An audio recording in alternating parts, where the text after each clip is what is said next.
Jeeva today பார்வையாளர்களுக்கு வணக்கம். இன்றைய நேர்காணலில் அரசியல் சமூக ஆய்வாளர் புதுமடம் ஹலீம் அவர்கள். தொடர் வணக்கம். வணக்கம் தொடர். இஸ்ரேல் பாலஸ்தீன பிரச்சனை இப்போ எந்த அளவில் இருக்குது? இடையில முடிஞ்சிருச்சுனாங்க, அந்த மக்கள்லாம் மகிழ்ச்சியை ஆரவாரம் பண்ணாங்க, குழந்தைங்களாம் மீண்டும் அந்த இடத்துக்கு வந்துட்டாங்க, இயல்பு நிலை திரும்பிடுச்சுனாங்க. இதை கண்காணிக்க ஒரு அரபு நாடுகளை சேர்ந்த இராணுவம் அங்கே பாதுகாப்பாக இருக்குன்னு சொன்னாங்க. அப்புறம் தும்கூஸுங்கிற ஒரு அமைப்பு இஸ்ரேல் உளவாளியாக இருந்து ஹமாஸை உளவு பார்த்து சொல்லி அவங்களெல்லாம் தூக்கில் போட்டாங்க. தொடர்ச்சியாக நடந்தது.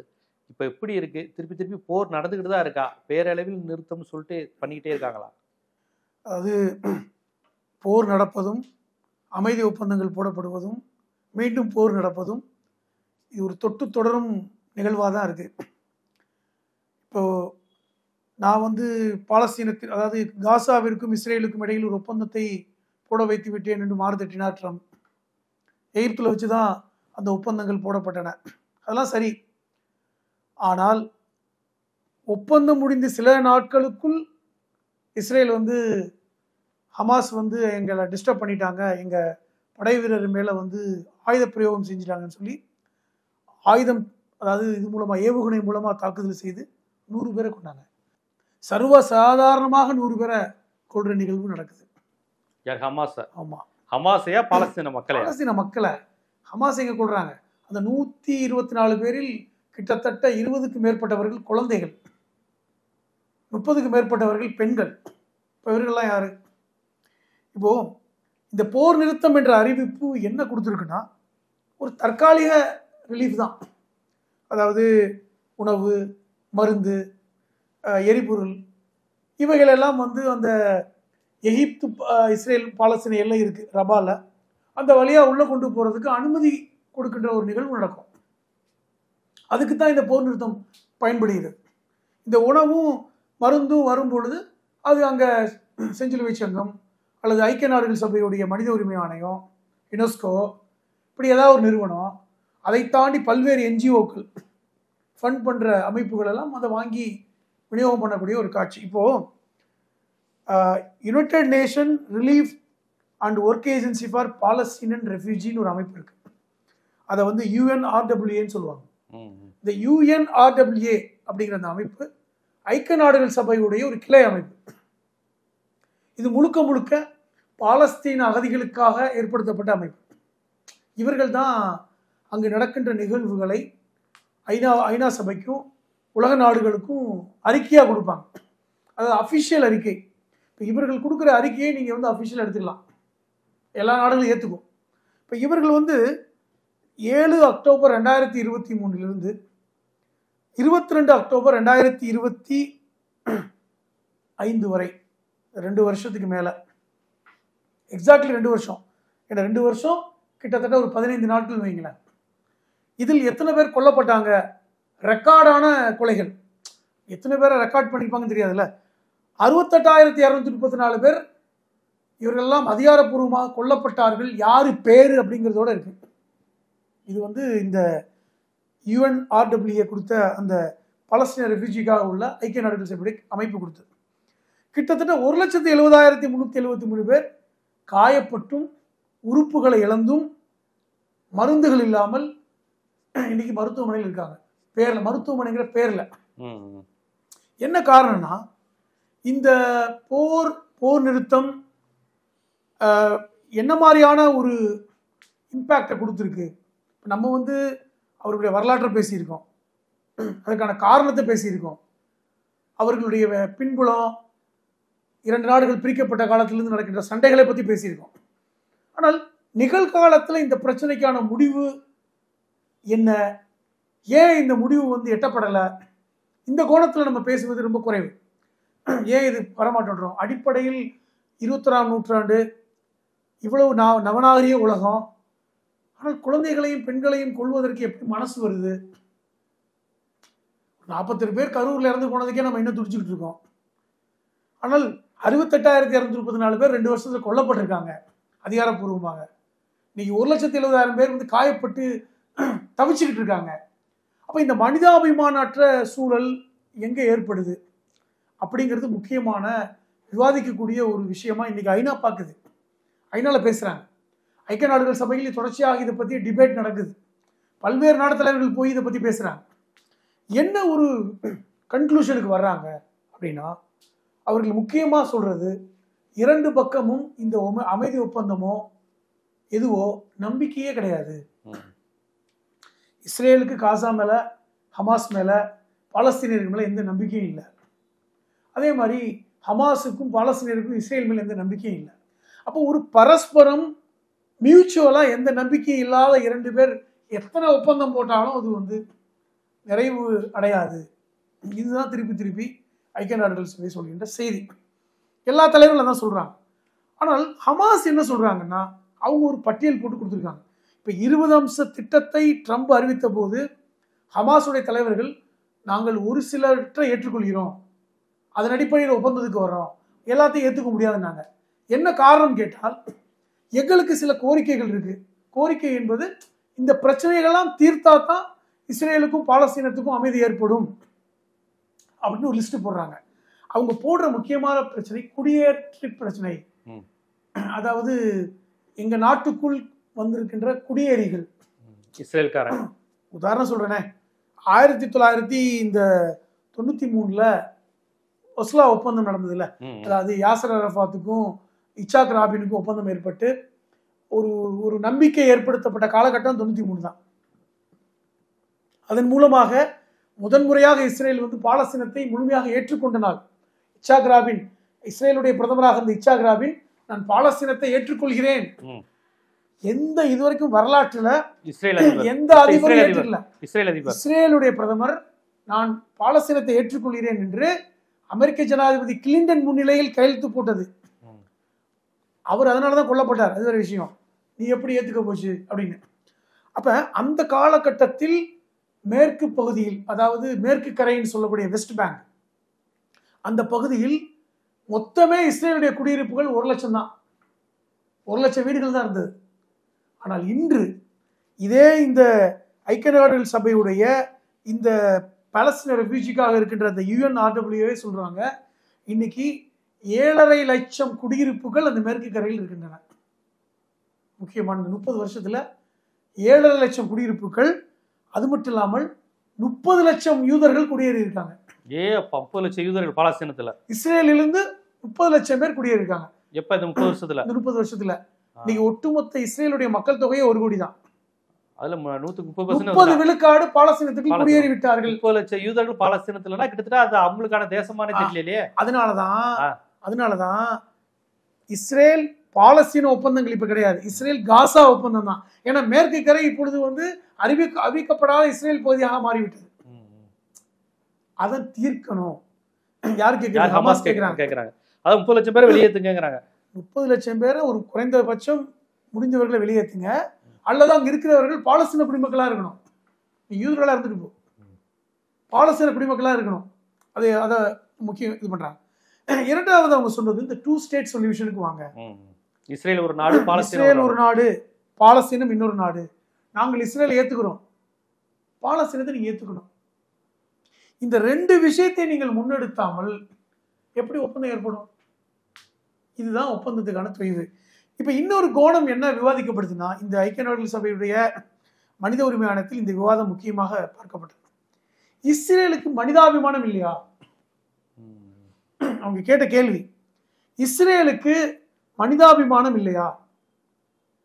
அடிப்படையில் குழந்தைகளும் பெண்களும் கொல்லப்பட்டு இருக்காங்களே, அப்ப இஸ்ரேலுடைய மக்கள் வந்து மனிதாபிமான அற்ற மக்களா?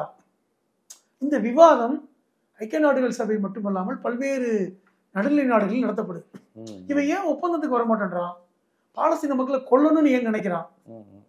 அதுக்கு என்ன காரணத்தை வந்து இன்னைக்கு வந்து ஆய்வா சொல்லியிருக்காங்கன்னா, இஸ்ரேலிய மக்களுக்கு, குறிப்பாக இந்த சியோனிஸ்டுகளுக்கு மோரல் பரடாக்ஸ் என்கிற ஒரு மனப்பிறழ்வு இருக்கிறது.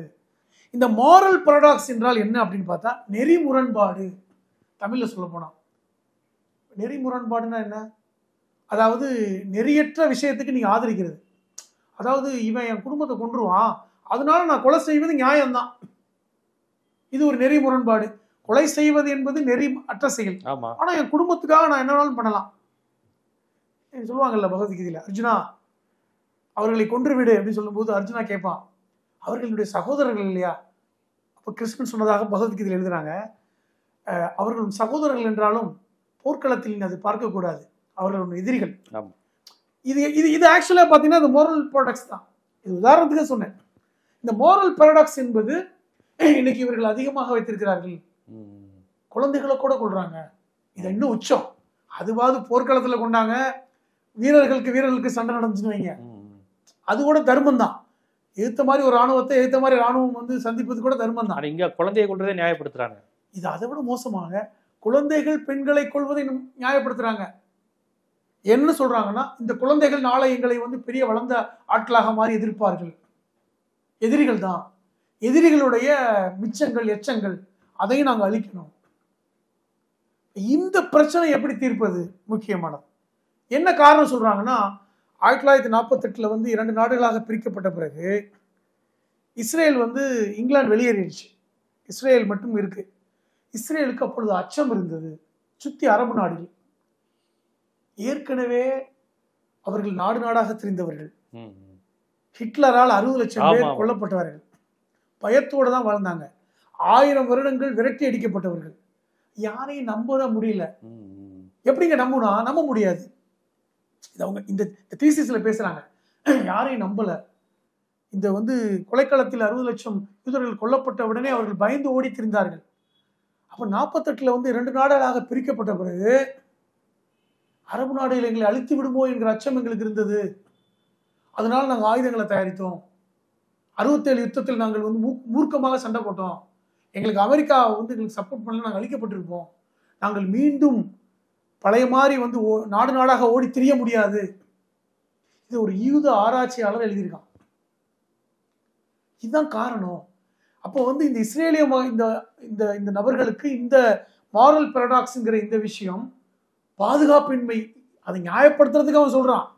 ஆனால் நம்முடைய கேள்வி என்னன்னா, நீ போர்க்களத்தில் இருந்தால் இது நியாயம். ஹமாஸ் வந்து உன்னை வந்து போர்க்களத்தில் சந்திக்கிறாங்க, நீ அவனை சுட்டுக் கொள்வது யாரும் ஒன்றும் சொல்ல போறது இல்லை. நீ ஈரானோட சண்டை போட்ட, அவன் ஒன்று அடிச்சான், யாரும் ஒன்றும் சொல்ல போறது இல்லை. சிறார்களும் குழந்தைகளும் பெண்களும் 68,234 பேர் 2 வருஷத்துல கொல்லப்பட்டிருக்காங்க என்றால் இது எப்படி நியாயப்படுத்துவது? இது வந்து அதை விட மோசமான ஒரு விஷயம் அப்படின்னு இன்னைக்கு சொல்றாங்க. இப்ப கேள்வி என்ன வருது? ட்ரம்ப் சொன்னாரு, பாலஸ்தீனத்தில் அமைதி ஏற்படுத்துவோம், காசால் அமைதி ஏற்படுத்துவோம், அந்த ஒத்துழைப்பு வேண்டும் அப்படின்னு. நாங்களே வந்து குடியிருப்புகளை கட்டுறோம். அடிப்படையில் குடியிருப்புகளை கட்டுவதும் ட்ரம்புடைய நிறுவனம் தான். மேற்கு கரையில் இன்னைக்கு வந்து 7.5 லட்சம் குடியிருப்புகள் 30 லட்சம் பேருக்கு கட்டி கொடுத்ததும் ட்ரம்புடைய நிறுவனம் தான். அவர் ஜனாதிபதிக்கு முன்பு இருக்க வரைக்கும் கடந்த 10 வருஷத்துக்கு மேலே அவர் கட்டி கொடுத்துக்கிட்டே இருக்காங்க. அதை செஞ்சுக்கிட்டு தான் இருக்காரு. அவர் தொழில் ரீதியாக செய்கிறார். ஹமாஸ்லையும் நாங்கள் செஞ்சு கொடுக்குறோம். ஆனால் பிரச்சனை என்ன எங்கே வந்து நிற்கிது என்றால், இது ஒன் ஸ்டேட் சொல்யூஷனாக இருந்தால் மட்டும்தான் தீரும் என்று இஸ்ரேல் பக்கம் சொல்லப்படுது. இது ஒரே நாடு தான், ஒரே நாடு, ஒரே தேசம், நீங்கள்லாம் குடிமக்களாக இருங்க, உங்களுக்கு எல்லாம் பண்ணி கொடுக்குறோம், இந்த இடத்துக்கு நகர்ந்தால் மட்டும்தான் தீர்வு, இல்லை என்றால் தீர்வு இல்லை. ஆனால் இது ஹமாஸும் மற்றவர்களும் இந்த 2 விஷயத்தை நகர்த்தாமல் நாங்கள் தீர்வு இல்லைன்றாங்க. ஒன்று, குடியேறிகளை நீங்கள் குறைக்கணும், 2வது 2 ஸ்டேட் சொல்யூஷனுக்கு வரணும். இப்படி சுருங்கி வந்துருச்சு. 2மே எதிரெதிரான தீர்மானம் தான். இப்போ நீ இதை ஏற்றுக்கிட்டா அவங்களுக்கு வந்து சாதகம், அவர்கள் ஏற்றுக்கிட்டால் இவர்களுக்கு சாதகம் அப்படிங்கிற இடத்துக்கு. ஏன்னா 2 பேரும் கேட்பது என்பது 2 விதமான தீர்வு அல்ல, ஒரே தீர்வு தான். அந்த கோணம் வந்து வேறுபட்ட கோணம். இப்போ இந்த இடத்துக்கு நகர்ந்து இருக்கிறார்கள். இப்போ இது என்ன மாதிரியான முடிவு கொடுக்கும்? 2 ஸ்டேட்டுங்கிறத இப்போ ஏற்றுக்கிட்டானா இல்லையா? இஸ்ரேல் ஏற்றுக்கவே இல்லை, டிக்ளேர் பண்ணிட்டாங்க. இப்போ அவர்களுடைய கன்செர்ட்ல பார்லிமெண்ட்ல பாலஸ்தீனம் என்பது ஒரு ஸ்டேட். இன்னொரு முக்கியமான விஷயம் ஒன்று இருக்கிறது, அதையும் சொல்லப்பட்டல. ஜெருசலம் நகரம் பொதுவா இருக்குல்ல, அதில் ஈஸ்ட் ஜெருசலத்தை எங்களுக்கு கொடுத்து விட வேண்டும் என்று ஹமாஸ் கேட்குது. எங்களுடைய தலைநகரம் ஈஸ்ட் ஜெருசலமா இருக்கட்டும், உங்களுடைய தலைநகரம் வெஸ்ட் ஜெருசலமா வைத்துக் கொள்ளுங்கள், நகரத்தை பிரித்து விடுங்கள். இவன் மேற்கு கரையவே கொடுக்க மாட்டேன்றான், அது எப்படி ஜெருசலத்துக்கு வருவான்? மேற்கு கரைங்கிற பகுதி கிட்டத்தட்ட பாலஸ்தீனத்துல தலைநகரம் ரம்லா நகரமே மேற்கு கரையில தான் இருக்கு. அவன் தலைநகரத்தையே அவன் பிடுங்கிட்டான். அப்ப இவன் கேட்கிற கேள்விக்கெல்லாம் வாய்ப்பு இல்லை. ஒன்னே ஒண்ணுதான் நடக்கலாம், நீ குடியிருப்புகளை காலி பண்ண சொல்ல முடியாது, ஈஸ்ட் ஜெருசலத்தை தரமாட்டேன், குறைந்தபட்சம் 2 ஸ்டேட் சொல்யூஷனுக்காவது வா, நீ இப்ப இருக்கின்ற பாலஸ்தீன மக்களை தனிநாடாக அங்கீகரி, அவனை விற்று ஐக்கிய நாடுகள் சபை மற்ற நாடுகள் வந்து உதவி செஞ்சு அவனை புனரமைக்கிற வேலையை பண்ணட்டும். நீ அவனை தொந்தரவு பண்ணாதங்கிற இடத்துக்கு கூட வரலையே, அந்த இடத்துக்கு கூட நகரலையே. இப்ப நீ இந்த மாரல் பாராடாக்ஸ்ல உட்காந்துருக்க, அது உச்சத்துக்கு போயிருக்கு. நீ இப்போ வந்து நீ யாருக்கும் பயப்பட தேவையில்லை, உன்னை பார்த்து பயப்படுற இடத்துக்கு வந்துட்ட. நீ ஹிட்லர் துரத்தின காலகட்டம் இல்லை, இப்போ இன்னைக்கு உன்னை பார்த்து பயப்படுற காலகட்டத்தில் இருக்கு நீ. அப்ப நீ பட்ட கஷ்டத்தை இன்னொருத்தனுக்கு நீ திணிக்கிற. இது ஒரு வகையான பிரச்சனை தான். நான் பட்ட கஷ்டத்தெல்லாம் இன்னொருத்தன் படணும், நான் என்னெல்லாம் வாங்கினேன் அதெல்லாம் திருப்பி கொடுக்கணும். ஆனால் திருப்பி கொடுக்க வேண்டிய ஆட்கள் வேற எங்கேயோ இருக்கிறான், ஆனால் நீ ஒரு அப்பாவி மக்களுக்கு திருப்பி கொடுக்குற அப்படிங்கிற ஒரு பார்வையும் பார்க்கப்படுது. இதுதான் பிரச்சனை. இந்த பிரச்சனையின் நீங்கள் அடிநாதத்தை புரிந்து கொள்ளாமல் இஸ்ரேல் பாலஸ்தீன விஷயத்தை நீங்க பேச முடியாது. நீங்க டெப்தா புரிஞ்சுக்கணும். ஸோ அவர்களுடைய பிரச்சனையை புரிந்து கொள்ளாமல் ட்ரம்ப் வந்து அமைதி ஒப்பந்தம் நான் சொல்லிட்டேன் கேட்டுக்குவாங்க, 2 பேரும் கையெழுத்து போட்டாங்க அப்படி என்றால் மட்டும் நடந்து விடுமா என்றால் நடந்து விடாது. அது ஒரு தற்காலிக நிவாரணம் தான் நடக்கும். ஏன்னா 2 பக்கம் நம்பிக்கை இல்லை. ஒரு டெம்பரவரி ரிலீஃப் தான். ஒரு 10 நாளைக்கு இருக்கும். உணவு வரும், மருந்து வரும், தண்ணி வரும், குடிக்க நீர் கிடைக்கும், மருந்துகள் பொருள் கிடைச்சி ஏதாவது மருத்துவர்கள் வருவாங்க. அந்த ரிலீஃப் கிடைக்கட்டும்ங்கிறதுக்காக ஹமாஸ் அதை ஒத்துக்கிறாங்க. இல்லைன்னா ஒத்துக்க மாட்டான். இது இஸ்ரேலுக்கும் தெரிந்தது காரணத்தினால்தான் ஒப்பந்தம் போட்டு 2 நாள்ல அடிக்கிறான். அவனுக்கு தெரிஞ்சு போகுதுல, 2 நாள் தான் டைம் கொடுக்குறான். நீ எது கொடுக்கறதுக்கு 10 நாள், நீ 10 நாளாக இருந்தால் இன்னும் கொஞ்சம் உயிர் வாழ்ந்துருவ, அடிக்கிறான். இது இப்படிப்பட்ட ஒரு சூழல் தான் அங்கே இருக்கிறது. இதை வந்து மனிதாபிமான நிலைக்கு அந்த நாடுகள் வந்தால் மட்டும்தான், இஸ்ரேல் குறிப்பாக வந்தால் மட்டும்தான் தீர்வு. இல்லை என்றால் இது வந்து ஒரு தீர்க்க முடியாத தீர்வாகத்தான் போய்கொண்டிருக்கும். ரொம்ப ஒரு மோசமான ஒரு அரசியல். ஒரு வல்லாதிக்க நாடு நினைச்சா என்ன வேணாலும் பண்ணலாங்கிற ஒரு நிலை தான் பார்க்குறோம். போர் முடிஞ்சிருச்சு, அமைதி திரும்பிருச்சு, பாலஸ்தீனத்தை தனி நாடாக அங்கீகரிச்சுருவாங்கங்கிற ரேஞ்சுக்கெல்லாம் ஒரு ஒரு கருத்துருவாக்கம் போய்கிட்டு இருந்தது. இருந்தாலும் இஸ்ரேல் திருப்பி திருப்பி திருப்பி பிரச்சனை பண்ணிக்கிட்டே இருக்கக்கூடிய நிலையும் பார்த்துக்கிட்டு இருக்கோம். அதன் பின்னணி என்ன, வரலாறு என்ன, இதை எப்படி பார்க்கணுங்கிறத ரொம்ப விரிவாக எடுத்து வச்சு. மிக்க நன்றி.